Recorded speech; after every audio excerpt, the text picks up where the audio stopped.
All right, let's dive in. Today we're unpacking a hidden pattern that so many high achievers get stuck in, often without even realizing it. So if you feel like you're doing everything right, but you keep hitting the same walls over and over again, you are in exactly the right place.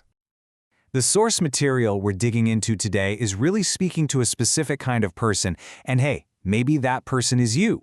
We're talking about the high performer. You know, the one who's capable, who's competent, the one who always shows up and gets things done. But here's the problem, and it's a big one. On the outside, you have all this incredible capability. But on the inside, your subconscious wiring, it's like it's running old, outdated software.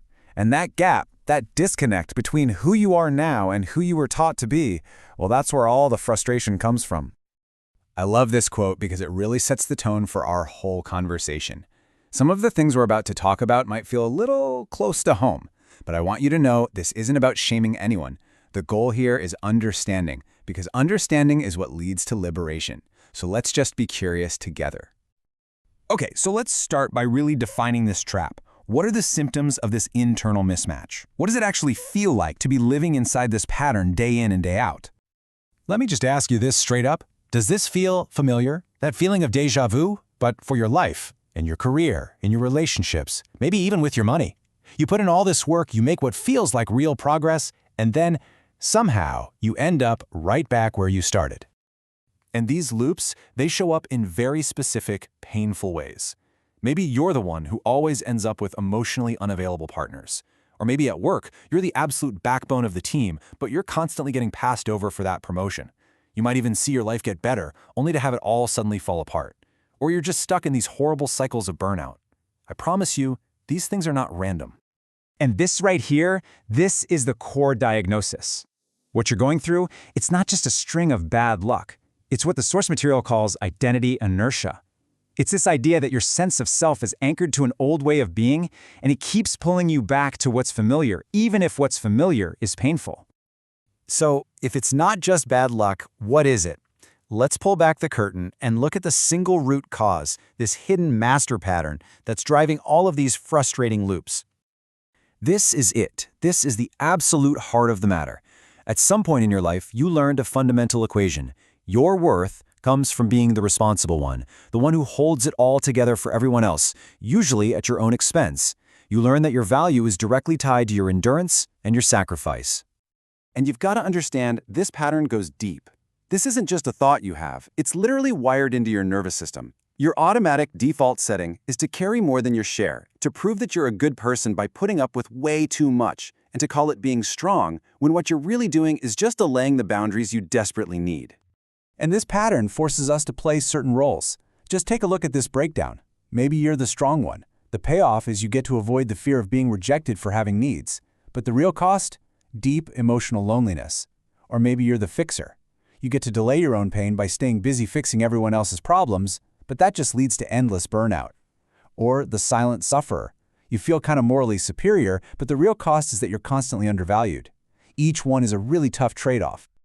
Okay, so we've defined the pattern and we've looked at the roles, but what does this actually look like in the real world? This next part uses a couple of powerful examples that are going to make this crystal clear. All right, let's start with persona A, an archetype that I think so many people will recognize. This is the incredibly capable woman who has her life totally together, but she keeps finding herself in relationships with partners who need rescuing, partners who are emotionally or maybe even financially dependent on her. And here is the crucial insight. Her subconscious isn't actually looking for a partner. It's looking for a project. Why? Because her master pattern taught her that her value comes from holding things together for somebody else. The huge, life-changing shift she has to make is to learn that a healthy relationship is built on being desired and wanted, not just on being needed. Okay, here's another one that's going to hit home for a lot of us. Persona B. This is the professional who is, without a doubt, talented. They do incredible work, but they're always almost there, almost getting the promotion, almost getting the recognition, almost getting that raise. It's always just out of reach.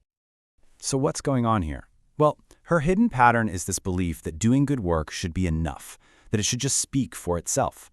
She delivers excellence, but she doesn't require or ask for acknowledgement in return. And her lesson is such a powerful reframe. Making your value visible to others isn't arrogant. It's actually about being a good steward of your own gifts. You have to own them. All right, we've diagnosed the pattern, we've seen how it plays out in real life, and I know that can feel a bit heavy. But remember what we said at the beginning? The whole point of this is liberation. So now, let's look at the solution. What's the path forward?